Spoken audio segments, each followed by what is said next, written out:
चाहिए कि विधायक ऐसा बनाइए जिसको कोयला के ढुलाई से कोई मतलब ना रहे, विकास कैसे हो इस पर वो अपना ध्यान केंद्रित करें। समस्या है झारखंड के अंदर, झारखंड की जो सरकारी नियुक्ति की प्रक्रिया है उसमें बड़ी अड़चने हैं, परीक्षाओं में, प्रतियोगी परीक्षाओं। नमस्कार, आप देख रहे हैं K24 न्यूज़ हिंदी। तो मैं रिपोर्टर हरि कुमार भंडारी आज जुड़ चुका हूँ एक नई खबर के साथ। तो देख सकते हैं कि हमारे साथ अभी जुड़ चुके हैं संजय मेहता जी, जो JVKSS के अध्यक्ष हैं, और उनके साथ है सुशासन दल के राम किंकर पांडे जी। तो उन दोनों का आज मिलन समारोह है। तो चलिए उनसे बातचीत करते हैं कि उन दोनों का जो मिलन समारोह में उन लोगों का समाज के प्रति उद्देश्य क्या है और समाज में उनकी क्या सोच है और झारखंड में क्या क्या नीति लाएंगे और उनकी एजेंडा क्या है। चलिए डायरेक्टली उनसे बातचीत करते हैं कि देख सकते हैं कि हमारे साथ अभी संजय मेहता जी जुड़े हुए हैं, JVKSS के अध्यक्ष।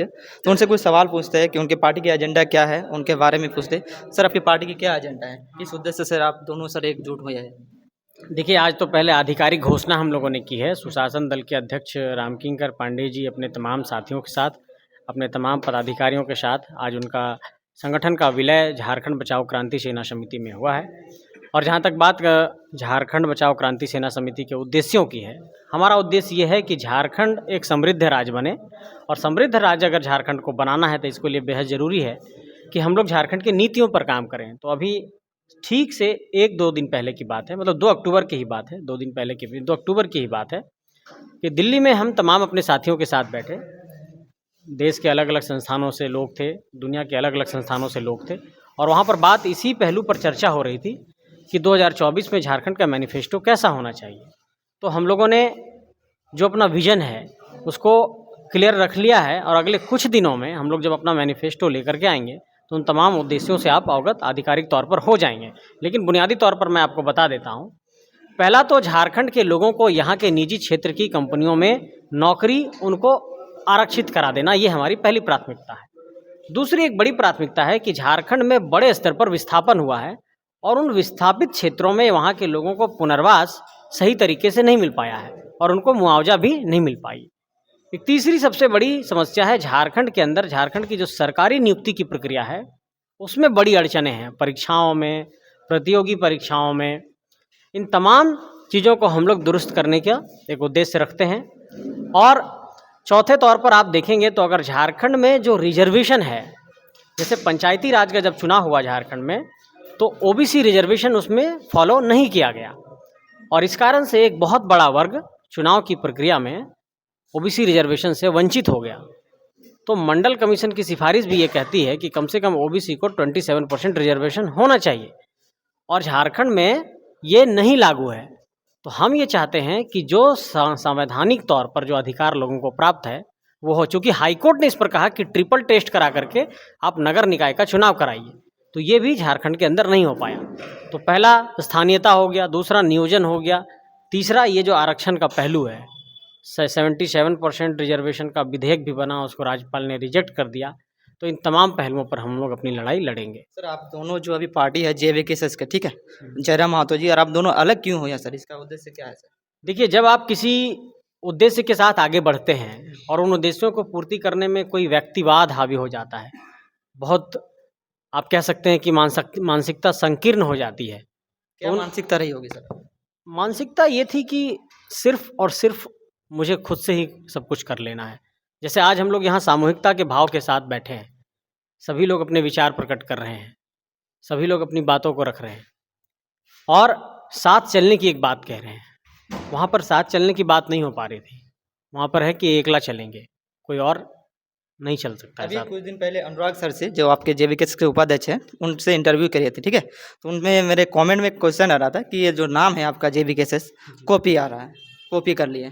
कैसे कॉपी हो गया बताइए? उनका नाम JLKM है और हमारा नाम JVKSS है। अभी रास्ते में आते टाइम देखा कि बोर्ड में JLKM भी लिखा हुआ है उनका और JVKSS भी लिखा हुआ है।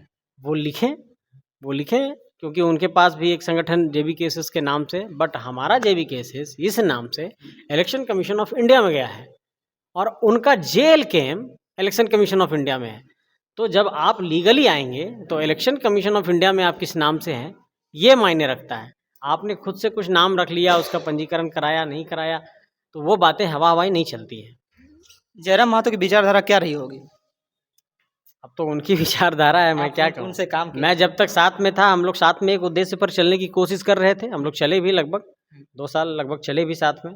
बीच में चुनावी राजनीति में आने के बाद जब विधानसभा चुनाव की तैयारी करनी थी, तो मेरा मकसद इतना ही था कि जो गलतियां लोकसभा चुनाव के दौरान हुई है, जिसके कारण से रिजल्ट नहीं हो पाया, तो वो गलतियां विधानसभा में ना दोहराई जाएं और बूथ स्तर पर रणनीति के तहत काम हो, वो हम सुधार वहाँ पर लाना चाहते थे। कई प्रयास हमने किया, उन प्रयासों को लागू करने में बहुत समस्याएं हुई, अंततः मुझे अपना रास्ता अलग करना पड़ा। अब उन पीछे के पन्नों को मैं नहीं पलटना चाहता हूँ, क्योंकि अब एक नई किताब लिखी जा रही है। सर, जेएमएम सरकार के बारे में आपके क्या ख्याल है? जैसे कि अभी जेएसएससी का 3 बार एग्जाम लीक हो गया, उसके बारे में क्या ख्याल है? पेपर लीक तो एक बहुत बड़ा मसला है, बहुत सिंडिकेट है इसमें, बहुत माफिया हैं, शिक्षा माफिया वर्ड जुटा है, पेपर माफिया वर्ड जुड़ा है। तो ये जो पेपर माफिया सिंडिकेट है, वो सरकार और नौकरशाहों से मिले हुए लोग हैं, क्योंकि एक पेपर का लीक होना, जो इतने गोपनीय तरीके से कोई परीक्षा होती और है, एक बात तो नहीं है सर, 3 बार। हाँ, ये बहुत आश्चर्यजनक बात है। आप समझ लीजिए कि ये परीक्षा 8 बार से नहीं हो पा रही है, मतलब परेशान है अभ्यर्थी। एक सीजीएल की परीक्षा बार बार इस तरीके से 5 सालों में जेएमएम सरकार अभी तक एक भी वैकेंसी नहीं निकाल पाई अच्छे से। वही है कि देखिए, मैंने तो अभी आंकड़ा बताया आपको कि जो सरकार की वैकेंसीज है वो समय से पूरी नहीं हो पा रही। इसके कारण से क्या हो रहा है कि जो उम्र सीमा है वो भी बढ़ जा रही है। अब कोई वैकेंसी निकालेगी, फिर सरकार कहेगी कि हम इसमें उम्र सीमा में छूट देंगे, ये करेंगे, वो करेंगे, लेकिन जो धैर्य है नौजवानों का, उसकी कोई सीमा नहीं है ना। वो तो धैर्य का बांध टूट रहा है, वो सड़कों पर दिखाई दे रहा है। अब इसमें एक बहुत बड़ा डिमेरिट है, इसको देखिए कि जो छात्र एग्जामिनेशन लिखने गया, वो अपने रिजल्ट के लिए भी प्रोटेस्ट किया, रिजल्ट निकला तो फिर उसमें पारदर्शिता के लिए प्रोटेस्ट कर रहा है, वो सब कुछ भी हो गया तो ज्वाइनिंग लेटर के लिए प्रोटेस्ट कर रहा है, और इतने में उस पर केस हो गया। तब उसको कैरेक्टर प्रमाण पत्र देना है, तो एसपी साहब के पास जाएगा तो कैरेक्टर प्रमाण पत्र नहीं बनाएंगे, कहेंगे तुम्हारा तो इसमें एफआईआर हुआ है। तो नौकरी हासिल करने के दौरान तक हर छात्र पर एक यहाँ पर एफआईआर हो जा रहा है। ये एक सबसे खराब स्थिति है झारखंड की। जेएमएम सरकार में देखिए, बार हम देखे हैं कि जैसे वोट निकटतम आते हैं उसी टाइम कुछ ना कुछ महिला सम्मान योजना हो या नौकरी के लिए ध्यान देते हैं, बाकी टाइम क्यों नहीं ध्यान देते? आपकी क्या विचारधारा, क्या कहना चाहेंगे आप? देखिए, इसी पर सोचने की ज़रूरत है। जैसे किसी के लिए झारखंड के विकास का स्वरूप, जो आइडिया ऑफ झारखंड है, वो 1000 रुपया माँ बहनों को देने का एक आइडिया है। ये अगर आप 5 साल से देते तो इसकी सराहना करते, लेकिन चुनाव के नज़दीक दे रहे हैं। तो मुझे ऐसा लगता है कि जो लोग इस तरीके की योजना ला रहे हैं, उनमें एक दूरदर्शिता का अभाव है। उनको इस पहलू पर काम करना चाहिए कि इन 5 सालों में अपने ही झारखंड के लोगों को ऐसा क्या दिया जाए कि उनमें आर्थिक संपन्नता आए, 1000 पर उनकी निर्भरता ना हो, और वो 15,000, 20,000, 50,000 की नौकरी कर सके, काम कर सके, उनका एंटरप्रेन्योरशिप में कुछ बढ़ावा मिले, स्वरोजगार में बढ़ावा मिले। ऐसे पहलुओं पर काम करने की ज़रूरत है। तो मुझे लगता है कि थोड़ा दूरदर्शिता का अभाव है, दूरदर्शी सोच के साथ काम करने की ज़रूरत है। 2 महीने में 2000 देकर 100 करोड़ प्रचार पर खर्च कर देंगे, तो इस तरह की नीति ठीक नहीं है। आदिवासी समाज के लिए आप क्या सोचे?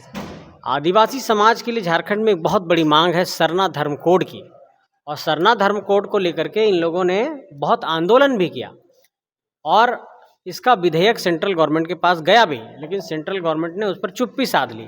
तो मुझे लगता है कि अगर आदिवासियों का एक बहुत बड़ा समूह ये कहता है कि हम प्रकृति के पूजक हैं और हमको अपना सरना धर्म कोड मिलना चाहिए, तो सरकार को और प्रशासन को इस पर गंभीरता से विचार करना चाहिए।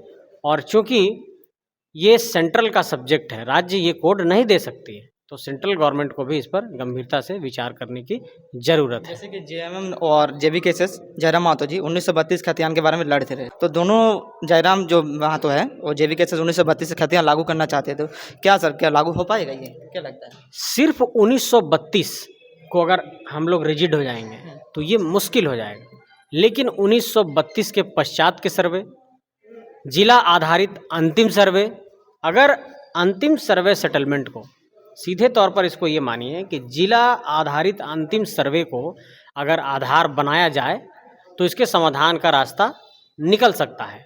और इस पर एक चीज़ ये गौर करने की ज़रूरत है कि जो लोग हाईकोर्ट चले जाते हैं झारखंड में स्थानीय नीति बनने के बाद, समानता के अधिकार का उल्लंघन हो रहा है, आर्टिकल 14 का हवाला देते हैं, तो ऐसे लोगों को ये समझाना होगा कि झारखंड के लोगों को आइडेंटिटी मिलनी चाहिए। इसलिए मिलनी चाहिए कि 3 मार्च 1982 को संयुक्त बिहार में झारखंड और बिहार जब हम लोग साथ थे, तो उस वक्त जो स्थानीय नीति बनी थी वो खतियान के आधार पर बनी थी। तो 15 नवंबर 2000 को जब अलग हो गए तो उसमें वो आधार हो सकता था अंतिम सर्वे तक का या खतियान जो भी था, लेकिन वो नहीं हुआ झारखंड के अंदर। तो मुझे ऐसा लगता है कि अगर जिला आधारित अंतिम सर्वे को एक आधार बना दिया जाए तो इससे कमोबेश रास्ता निकल सकता है।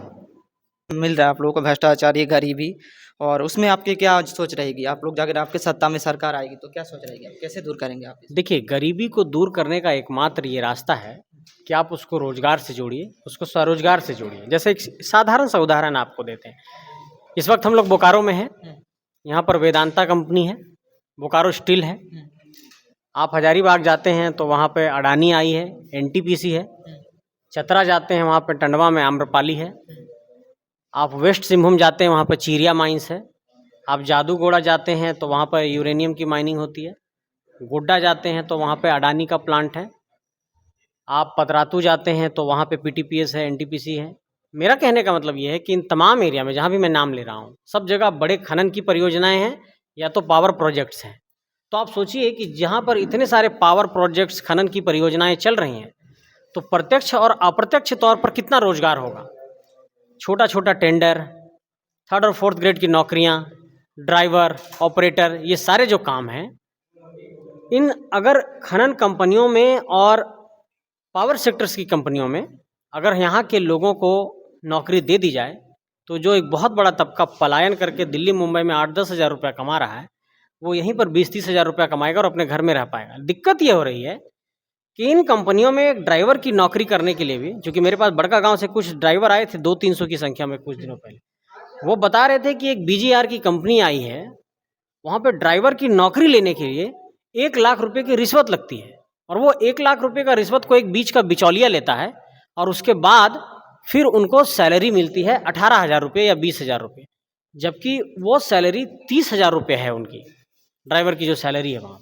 तो इस तरह का एक बिचौलियागिरी यहाँ पर है कि एक ड्राइवर की भी नौकरी झारखंड के लोग नहीं कर पा रहे हैं। तो अगर जिस दिन किसी सरकार के मुखिया में ये हैसियत आ जाएगी कि तलब करो सभी यहाँ पर जितने जीएम हैं, जितने डायरेक्टर हैं, जितने सीईओ हैं तमाम कंपनी के, और उनसे पूछो कि जो हमने नियम बनाया था कानून की 75% निजी क्षेत्र में स्थानीय लोगों को नौकरी देंगे, उसमें कितने स्थानीय को नौकरी दी है उसका हिसाब दो। तो एक बार सभी जीएम बैठ जाएंगे और आपके डायरेक्टर बैठ जाएंगे और सीईओ, तो सरकार के किसी मुखिया के सामने कम से कम इतनी तो हिमाकत नहीं करेंगे कि वो गलत डेटा देंगे। और कम से कम अगर सरकार का कोई मुखिया तलब करेगा, पूछेगा, तो कुछ तो इनिशिएटिव लेगा, कुछ लोगों को तो नौकरी देगा।